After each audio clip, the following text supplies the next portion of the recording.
Futera presents Soccer Cards and Chill. Hello, Enzo. Welcome to Soccer Cards and Chill. I did this last time, I think. I almost said, welcome to Soccer Cards United, because that's your podcast. I almost just stole it and made myself host of that one. How are things, buddy? I'm doing great. Yeah, when you were opening up, I was thinking it was Jason. I was like, I was in my zone. Being like, right, we know what we're doing. English. All is well. Thank you for having. Good. That's good to hear. An English Jason. 100%. He's all as well. Hope you're doing well, Adam. Yeah, he's better looking than me, I think. Anyway, he certainly has more charisma, that's for sure. Right, so we're going to talk in this episode, Enzo. Before we've had you on, most people listening will be well aware of the podcast that you do, and you have quite a big presence in the space. So I don't really need to spend too much time introducing you. The reason why I've had you back on the show today is because you are also a man that's big into NFTs. What exactly is an NFT?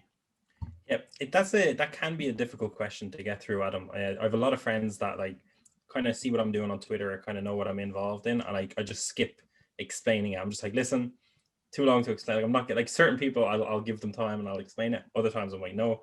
To break it down, it stands for non-fungible token, which doesn't really help too much, but essentially they are unique assets. So basically the things about them that kind of make them unique is that they're pretty much one of one. Their non-fungibility basically means they're non-replicable.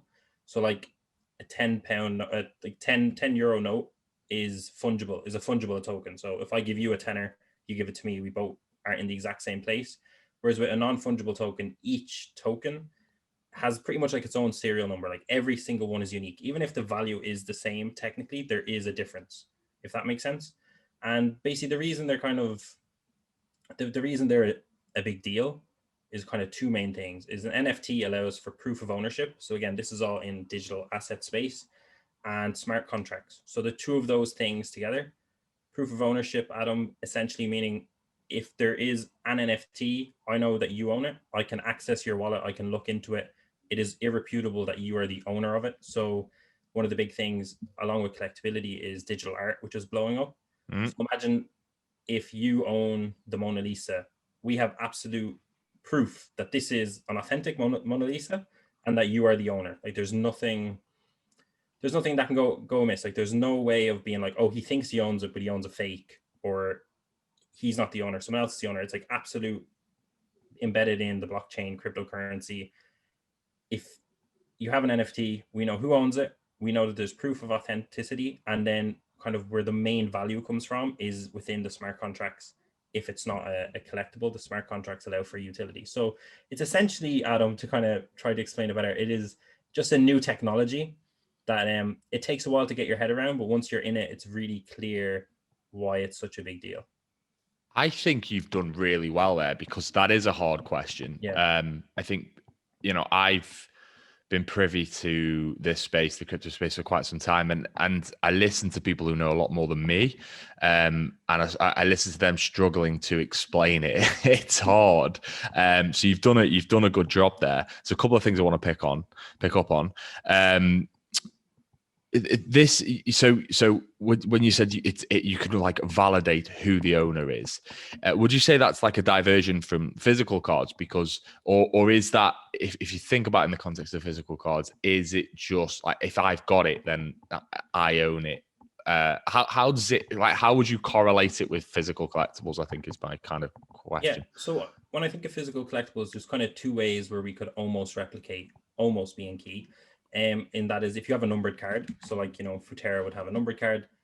You might, if I purchased the 1 of 10 Mbappe Futera from a particular set, particular season, that's almost like a serial number. It allows people to kind of know this is the one I've owned. If I sell this to someone famous, or if I sell it to anyone, I'm able to probably through Instagram, I'd be like, look, here's an image of me with that card. And now maybe Ronaldinho is the owner of that card. Yeah. I can be like, that's my one. Whereas like on the blockchain and with NFTs, you can look at the asset, so look at a specific card, and you can correlate it all the way back to its origin. So if someone wanted to dodgily, instead of me purchasing it from Futera in a packet and I got the one of one.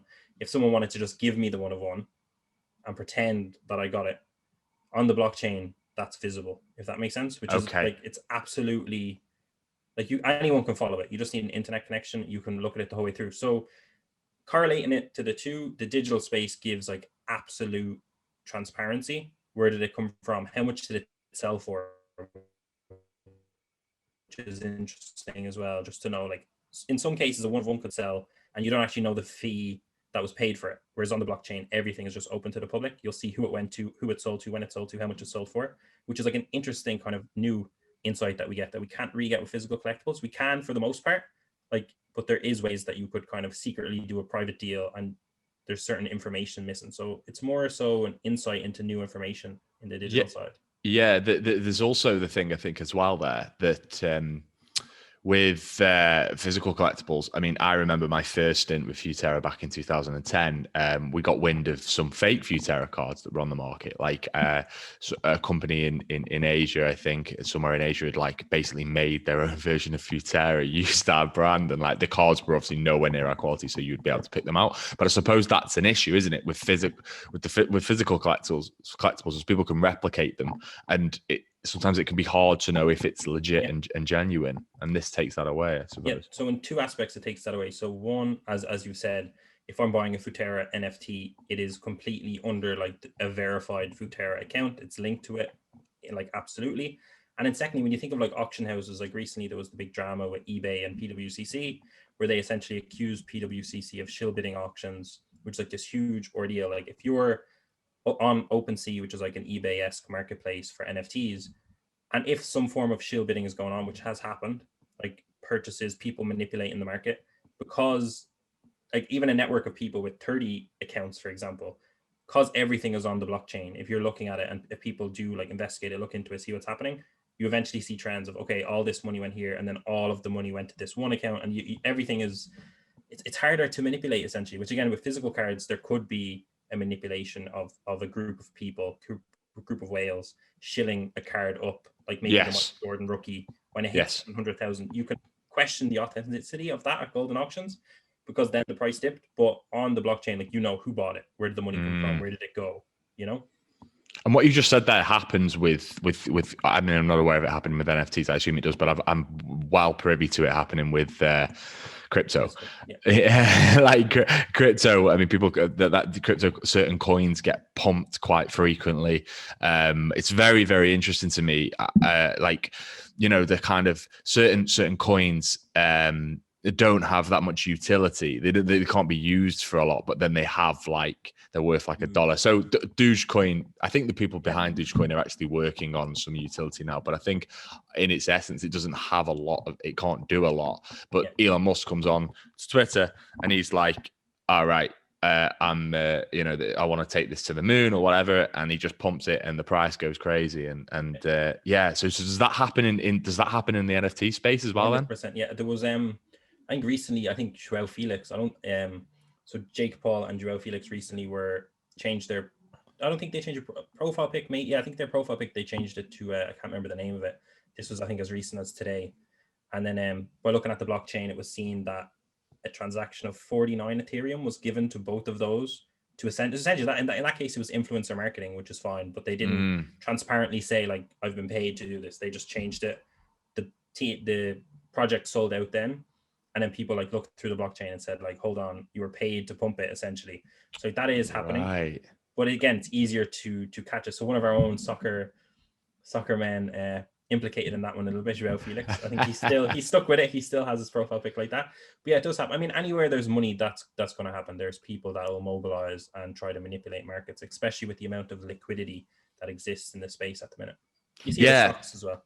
Yeah, I want to. Yeah, that's true. It happens with stocks. That's happened since time began for stocks. I want to talk. Actually, this isn't on script, but I'm intrigued by this, and because back in the day here at Futera, we actually did.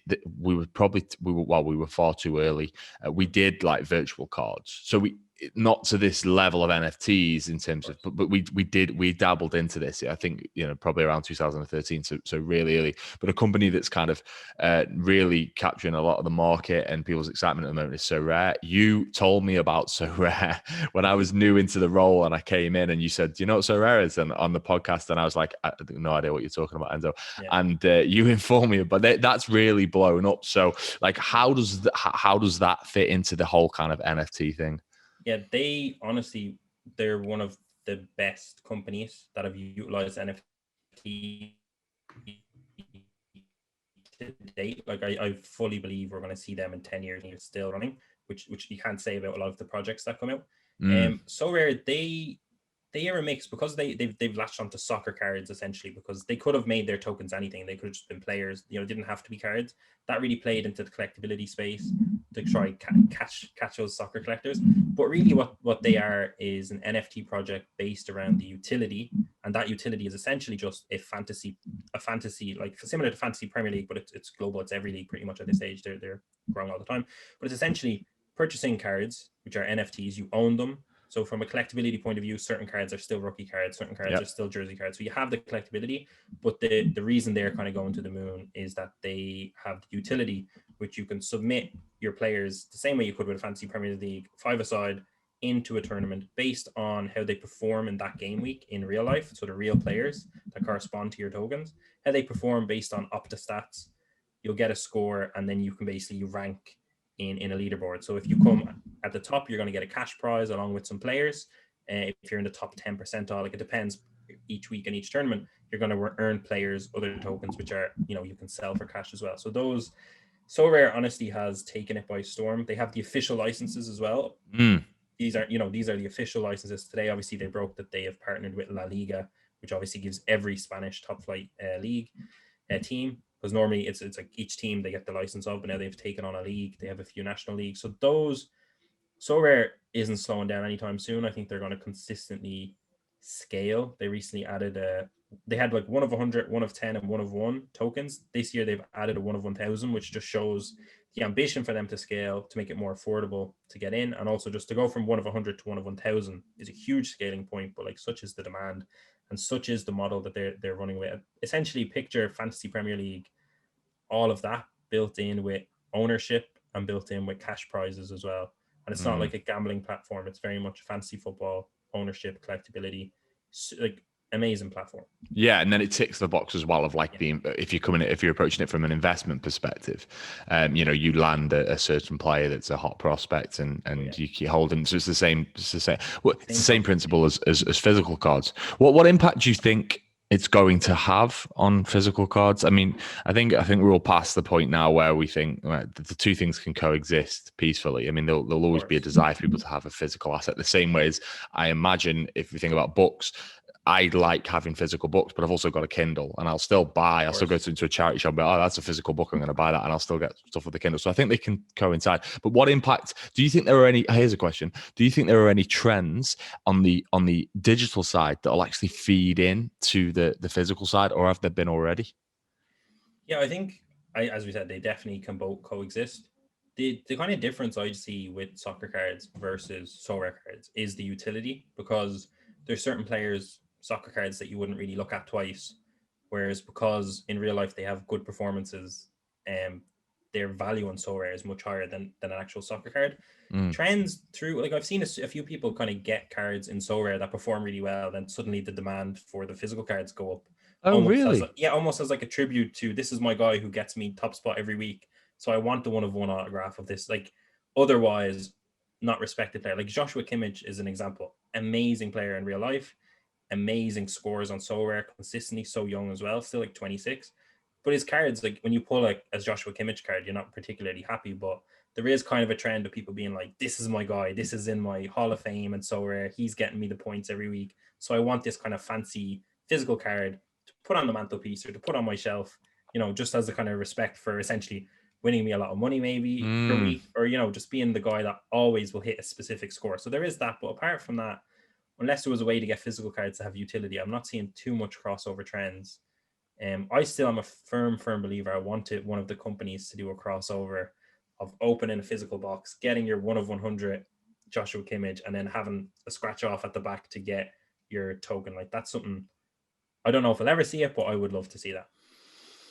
Yeah, it would be cool. Something for me to take away here. I mean, given the fact as well that we've kind, in a bizarre way, and I'm not just saying this because I work for Futera, but we kind of did this stuff as, again, just in the very early stages. So our World Football product, you'd buy a physical pack, you get the card, it'd have a code on the back, you put the code in, and you could play with that card in the game, and you had a digital version of that card as well. But again, this was like that game launched in 2009, so 2008 maybe. Mark will correct me. Yeah, it was stupidly early. We were just too early. But there's a really, really good point. You mentioned a bit of terminology there that I want to pick up on before we go back onto NFTs specifically. You said to the moon. This is a very kind of crypto new age terminology. Like, what did you mean by go to the moon? To the moon, essentially, just see something gain in demand. A finite supply. I think that's the key part of this. Whether it's a digital asset with NFTs, now you have scarcity. Physical assets, it's the same thing. Yeah. So essentially, go to the moon means the demand is going to come in, the whales are going to come in, and money will be interjected into space. And the only way is up. Yeah, because I like it. It's a great term, and I kind of imply it sometimes on our socials when I use a little rocket ship as well, kind of saying like these cards are going to go to the moon. Anyway, so what do you reckon is behind people's desire for NFTs now? What's the main reason why someone purchases an NFT and sometimes spends a lot of money on these things? Yeah, I think something that's super important to know, and it'll be fun looking back on this in a few years, is that we're very, very early in the space. So there is kind of an aspect of I just want a piece of this, because like we're treating 2021 and prior as like a piece of history. Like I just want to have something. I want it in my wallet. I want it there. That way, in 10 years, when everyone on the planet has an NFT, damn near, people can see like, oh, like Adam, look, he had that back in 2021, and that's when the transaction happened. That's when he's owned it. So there is that kind of element. When you look at, some people get really confused because some of the things that have brought the most interest into the space are CryptoPunks, for example. Yes. And people struggle. It's really funny because that's like a real anomaly project that exists, and it's capturing the attention of people because these kind of pixelated images, and you're seeing the money being spent on it, and it really is this. If you've never seen it before, you're like, this is stupid. This is money laundering. Something's happening here. I don't understand it. Yeah. But like when it comes to CryptoPunks, like that was like one of the first NFT projects, one of the first collectible pieces. So that has just become this kind of museumed off an anomaly. And the reason you see the likes of like Visa recently bought one, which was the first corporate entity to come in and put it on the balance sheet. You've seen Jay-Z, probably the biggest person in the world, put it as his profile picture on Twitter. So when you see that sort of stuff, you need to know something's happening, and some people understand stuff I don't. That's kind of how I approach it, instead of being like, this is ridiculous. Yes. Like, very, very smart, by the way, I think. Yeah. So I think what it is, like the reason owning a CryptoPunk, so this is very key, because there's no utility to a CryptoPunk. So at that point you're in, all right, this is an NFT and the value is in its collectability. Yes. And I think what you need to understand is so many people, especially like famous people, so many people are going to be creating their own NFT projects. And having ownership of a CryptoPunk in your wallet almost just gives you this kind of instant like level of respect. Like you're not coming in as a cash grab. You understand the space. You care about the space. You're not here just to print money. You understand. You've given kind of homage. It's similar to having like a PC in cards. Like you're not just here to be a shark. That you personally collect these players. You'll buy and sell certain stuff. You're here to make a bit of money as well, maybe. But you still have, there's heart to it, if that makes sense. So yes, when it comes to CryptoPunks, that is like the absolute, it's the gold standard of NFTs. It's like, it represents like I'm in early as well, which is kind of like just clout to it. It gives you access to this really interesting community of people who were in early. So for the most part, a very intellectual, forward-thinking group of people. Yeah, so that's what, there's a lot of nuances associated with what, behind the pixelated images that is really hard to kind of like, what's going on here. Then you move on to something similar to like Bored Ape Yacht Club, which was kind of second in line to that now, which is more so a social club. By Yacht Club, by their nature, it's exclusive. It's this kind of hype. So when you're saying like, why are people spending so much money? Those specific ones, you're kind of rubbing shoulders with a specific class of people. Maybe if you own it, you're getting this kind of clout. People who are owners of CryptoPunk since have like launched their own NFT projects, and like Twitter and the space just respects these people for what they've already done. Like, so it's kind of that. But then falling off that, there's more projects coming out every single day, and everyone's trying to replicate that. Yeah. And there is like a lot of poor projects coming out, money grabs coming out, stuff like that. So there is like, it's dangerous in the space too. But in general, that's why there's so much money going into it. We're so early. There's such a finite supply, and most of them kind of have to go into the the ones that have been there for so long, as opposed to all the new ones popping up. So that's why CryptoPunks have gone flying up. Bored Ape Yacht second as well. If that makes sense. It does. It does.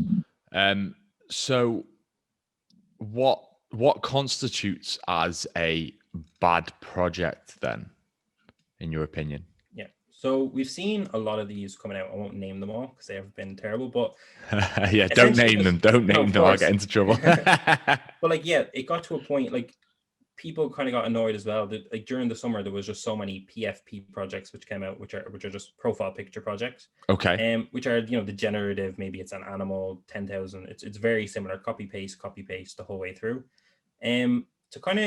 To touch on what makes a bad project, I think it's better to just kind of touch on what makes a good project. Yeah. Because the absence of that.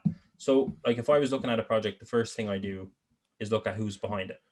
So, like with anything, just because you're in a new space of technology doesn't mean you turn that away. Like, if someone is coming out with like a membership token, we have 10,000 membership cards, pay this much, you're going to get something in return.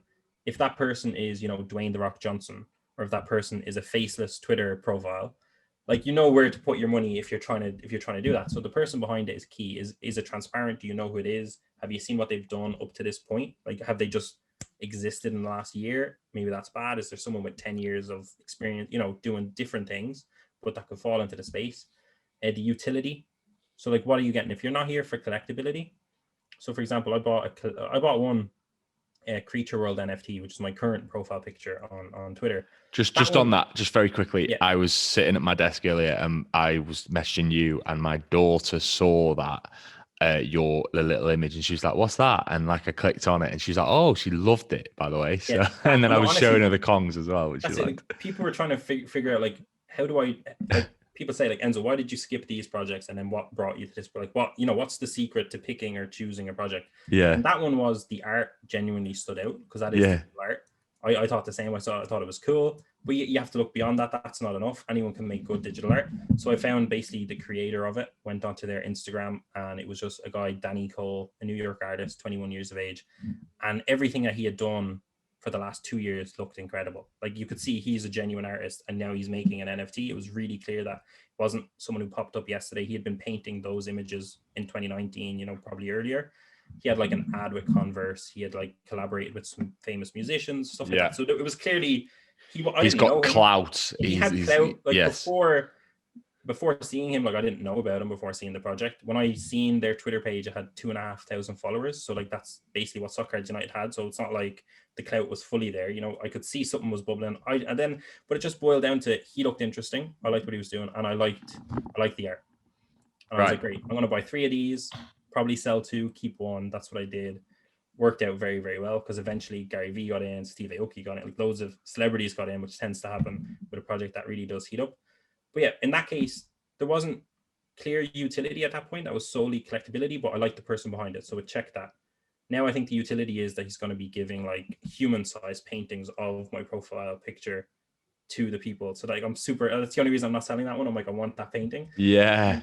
That's going to be so cool, Enzo. Yeah. And if you can't get like physical things like that, utility. So when you look at So Rare, what can you do with the NFT? Yeah. I got in May, I got a V-Friend, which was one of Gary V's NFTs. Yeah. That was probably the greatest thing I've ever bought. I think it was 2,000 euro. About 2,000 euro at the time. And I think the current value, not to brag or clout, I think the current value, if I wanted to sell it at floor, is 60,000 euro. Yeah. Which is nuts. Tomorrow, and this is speaking on utility, tomorrow they're going to announce, oh no, that's crazy, Adam. It's very hard not to sell. Tomorrow they're going to announce that as part of that, you get a 3-year admission ticket to kind of a super conference. So tomorrow they're going to announce the location of that and the dates of that for 2022, which is super exciting. I'll be booking a hotel because I am going to hold it, which is very questionable. But in that case, I trust the person behind it. Yeah. And I trust the utility. And like one of the things touching on like smart contracts, which I mentioned earlier, and this is key, in the smart contract, you can add royalties. So Danny Cole, who's a young artist, I think he cleared 2 million when he launched this project. But since then, the royalties of people transacting, because the transactions can be followed, you can add a contract with royalties. I think he's doubled that. Like I think he made another 2 million solely on royalties, and his royalty percentage, I think, was 7.5%. So like Gary V's one, I think there's a 10% royalty on it. But like that's an incentive for the person behind the project to make it as much as a success as they can, because they benefit as well. Yeah. So in that case, person behind it, utility. And then the last one, which is more cliche, and I do value one, two, three. This would be the third, would be community. So interacting with who are like, how are people like on Twitter? You'll see them creatures. Like now I see them everywhere, but even my personal Twitter, which I don't use it too much since changing my profile picture. I think I've doubled my following, and that's just purely based on other token holders. So again, getting involved in NFTs kind of gives you access as well to communities, which is why you'll see all of these famous people get into what seems like every single project, because they kind of understand I'm tapping into this group of 10,000, this group of 10,000, this group of 10,000, which is obviously beneficial. But yeah, so for me, person behind it is the most important thing. What a person or company behind it, what are they doing? What are they trying to do? The utility of it, if you're not just looking at it from a collectability standpoint, what is the utility? So like the Bored Ape Yacht Club members recently got an airdrop for being holders, and then it turned out like the minimal resale value of the airdrop they got, which is essentially just a free token put into your wallet, was 20,000, which is madness. That was like the minimum, but these are like the top tier projects. Not every project will do this, of course. And then community at the end, the community can help build the project as well. Like if you have a passionate and creative group of people, they start like doing their own, whether it's meetups, whether it's events, whether it's merchandise, whatever the case may be. So without like, that's a lot. If someone's coming in for a cash grab, like the random guy on the street or on the internet can't put all that together in that kind of way, so the value won't be there. So it depends. So that's why, first and foremost, like what you're buying. Like with that creature one, I didn't really know anything apart from I like the look of the artist and I like the look of the art itself. So I said I'll dip into it. Had it went to zero, not gone to the moon, if you will, I wouldn't have cared. Like I like being the owner of that piece. It doesn't really make a difference, But yeah, those would be the three. The person behind it is the most important, I think. Yeah, there's a couple of things on that one as well. So I see similarities then.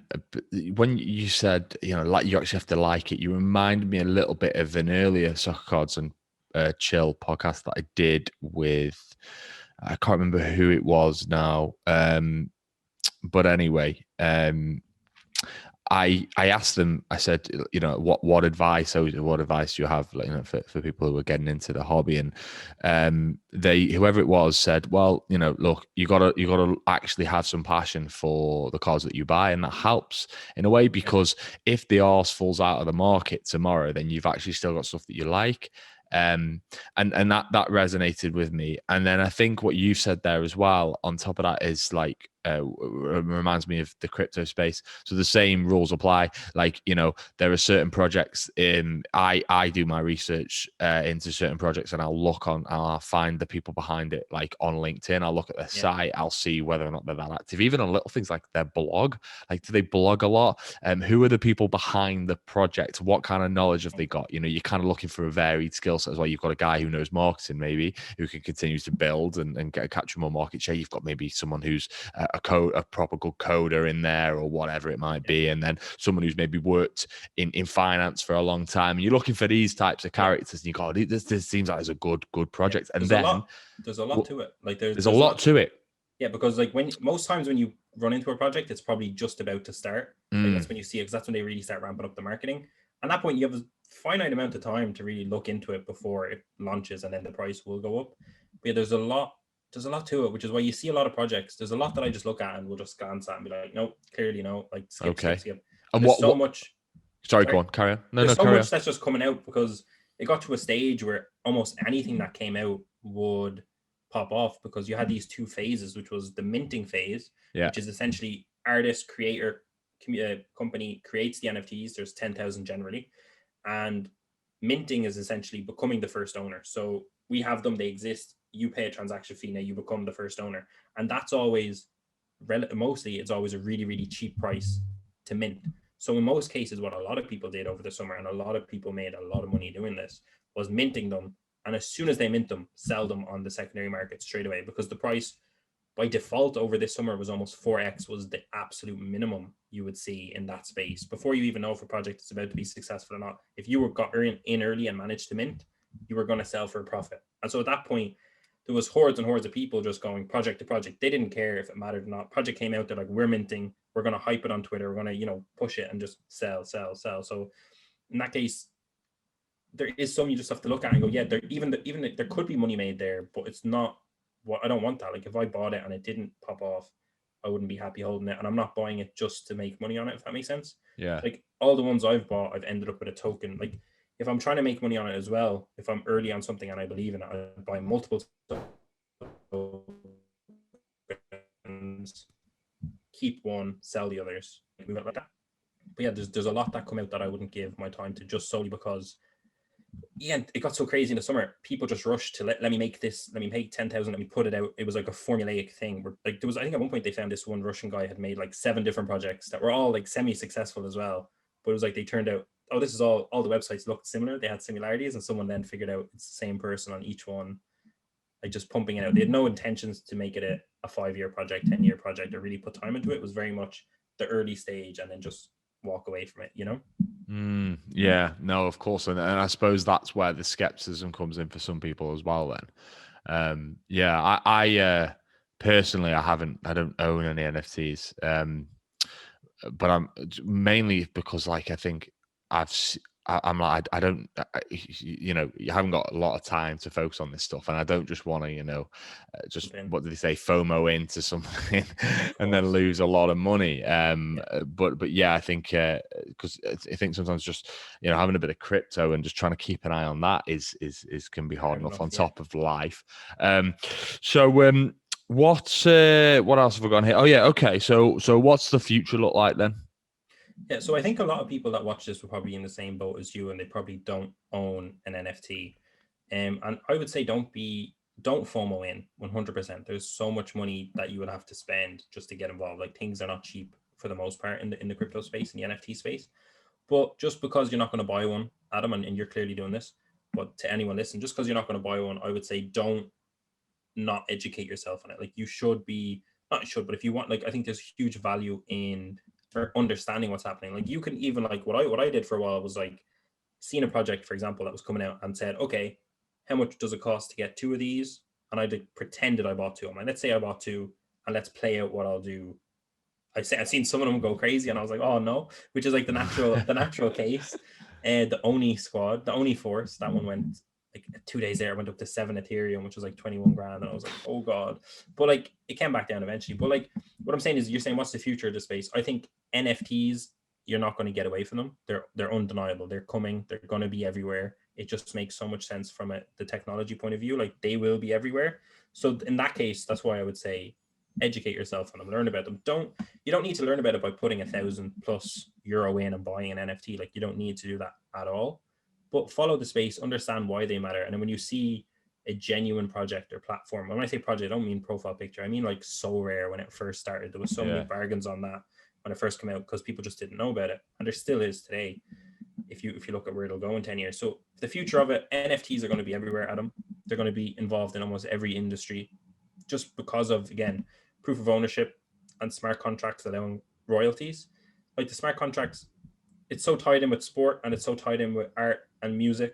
Like these are some of the biggest cultural movers in the world. Yeah. So it's a no-brainer. And it's not just that, like the technology makes no sense, but like those things are really going to push it faster than we even think.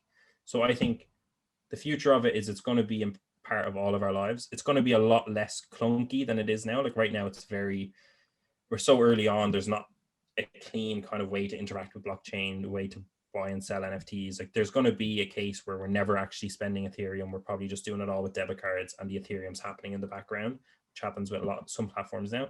But yeah, it's going to be everywhere. Educate yourself on it as much as you can. You don't need to spend a lot of money to educate yourself on it. You can be an observer from the sideline because it's still so early that if in 1 year's time you decide then to buy in, you're probably still super early, but now you're educated and you would have. And I think a lot of the scams and kind of things that are happening now are happening because it's so early. I think that will be kind of not fully eradicated by next year, but I think a lot of them will have died off by next year. So it would be a safer time as well to get involved. Yeah, you mentioned education there, in terms of like, kind of doing your research. We're hoping to contribute to that with this podcast, but there are a lot of decent people out there. You mentioned community earlier, and I sense that there are actually a lot of good people in this space, the same way as there are in people who buy and sell soccer cards or collect soccer cards. It kind of attracts a couple of different types of personalities, but there normally is, there's people that want to be part of a community, and I find that people in this area are quite helpful. In terms of content creators, though, is there anyone out there that you recommend people listen to and watch? So in terms of like YouTube, stuff like that, I genuinely haven't spent a lot of time, if any, on that. All of the education that I've kind of consumed has been Twitter. Twitter Okay. is an incredible space. So the only like non-Twitter, I would say if you typed in just on Google 1:37 p.m. NFT, they have a lot of really basic walking you in, talking through how to set up your wallet, how to do this, how to do that. But in terms of educational, perfect. In terms of Twitter, I'd give 3 people. At Seed Phrase, that is the Okay. owner of the rarest CryptoPunk. He had it listed for 220 million, and then he delisted it when Visa bought a thing because he realized, this is a digital renaissance, and he owns the Mona Lisa. So he said, I'm taking that down. But he's someone that is in so early, understands the value of what he has, which is a crazy amount of value. And just by following him, just his tweets, like you're getting insight into someone who understands what's going on, who's deep in it, who was early. At Digital Art Chick, she's another one, super early, and at Pranksy. On top of that, so those are 3: at Seed Phrase, at Digital Art Chick, at Pranksy. But apart from that, genuinely, this is like a horrible rule of thumb, but I genuinely do give it to people. On Twitter, I would just follow the people that have Bored Ape Yacht Club and CryptoPunks as a profile pic, and then see what comes up on your feed by them interacting with it, and just follow all of the Yeah. crypto accounts. And that's kind of the thing when I say access to community and why do people spend so much on a Bored Ape Yacht Club or a CryptoPunk. Like even there, I can genuinely say if they have it and if they are the genuine owner of it, it instantly at this point in time represents these are individuals that were early. These are individuals that know what's going on in the space right now, that can educate. Obviously, it doesn't mean that they're all great people. Some could be terrible. But like if you're on Twitter and you're just interacting and following these Twitter NFT accounts, essentially, that's where the education then does come in. And those 3 that I gave there are really, really good accounts to follow, and ones that seem to be operating with integrity as well. Yeah, and that's really important, isn't it? What's the cheapest crypto punk if I wanted to go and buy one now? I think, oh God, I think the floor, it's definitely above 200K. What is it really? Yeah. And there's 10,000 of them as well. I'm just going to try pull it up right now just to. 10. It's, Yeah. yeah. God. CryptoPunks. Okay, I'll tell you now. Right now, there's none for sale. I'll see. Okay, I'll do the most recent sale. The most recent sale, Yeah. which took place an hour ago, and it's okay. That's a lot lower than not a lot lower, but let me see now. That was 90 Ethereum. So 90 Ethereum. So that is about. I think that's 300K if I'm not mistaken. I mean, So you want OpenSea there? 266,000 euro. So for pounds, I'll add it into pounds for y'all. 227,000 pounds. That was an hour ago, and we can see who bought it. And like in terms of like volume, in the last 24 hours, 1, 2, 3, 4, 5, 6 have been bought, and the lowest was that the 227,000 pound was the lowest. The rest have been basically they've ranged from 90 Ethereum up to 119 Ethereum. But like those are an anomaly. Those are an absolute anomaly. Yeah. And yeah, I don't even want to. I think back in May, people were telling me to buy some, and I don't even want to know what the price was. I like to think it was out of my reach, but it definitely wasn't that. I don't want to look. I don't want to know. But yeah, that's how we got. Like again, I got the VFriend at Mint. Well, they did a Dutch auction, and it was really cheap. But even at the time, $2.5 grand to spend on a digital like thing, it felt crazy. And even now, knowing what the value is, it's crazy not to sell it almost, like more than I'd make in a year working. So it's like, Jesus, but it just feels like we're part of kind of a moment, and we're part of this kind of cultural, everything that kind of happens in 2021 and prior, especially prior. is crazy. Actually, if you were to want to get your first NFT, Yeah. Crypto Strikers. No, Okay. if you go on OpenSea, it's Wrapped Strikers, right? Wrapped Strikers. They are the first ever sports NFT that was ever on the blockchain. It came out in 2018, I believe. Okay. Yeah, it came out for the World Cup in 2018. So they're just little artistic images of players that played in the 2018 World Cup. And I believe they're fairly cheap right now, but people are kind of tipping them to eventually be one of those kind of early projects that boom, just because it was a 2018 project. It was the first sports on the blockchain. And I think they're relatively cheap now, depending on what player you get. But it's definitely a good place to start. Oh, okay. Well, that's good. I may, we may speak off air. Just for context, and the reason why on a podcast put out by Futera, we are looking at this all of the time, and I think eventually we'll make our own way into the NFT space. The way that we are doing it at the moment is we're kind of, and it's a line that I keep drawing out in the marketing, is we're really excited about merging the digital with the physical. So, for those of you that don't know, if you own a Rumble Kong at the moment, then you can basically turn that into a physical one-of-one card, gold-plated standard Futera card, that we like to do. So that's really cool. But I think, at the moment we're just kind of like feeling things out and like, right, okay, what does this mean for us? Because I think we wouldn't be doing our jobs properly if we weren't keeping an eye on it. So yeah, Enzo, look, this has been very, very insightful, mate. You're a man who knows what you're talking about in this area. That's why I wanted to get you on. And thanks for your time. Thanks very much. Hopefully I didn't butcher too much of what I said. No, not at all. Where can people find you, just quickly? Yeah, at Soccer Cards United, at Soccer Cards UTD on Twitter or Instagram, and my own personal, my personal is in the bio of Soccer Cards United. I'll funnel people there. Brilliant. All right then, Enzo, I'll speak to you soon, mate. Cheers. Thanks, Adam.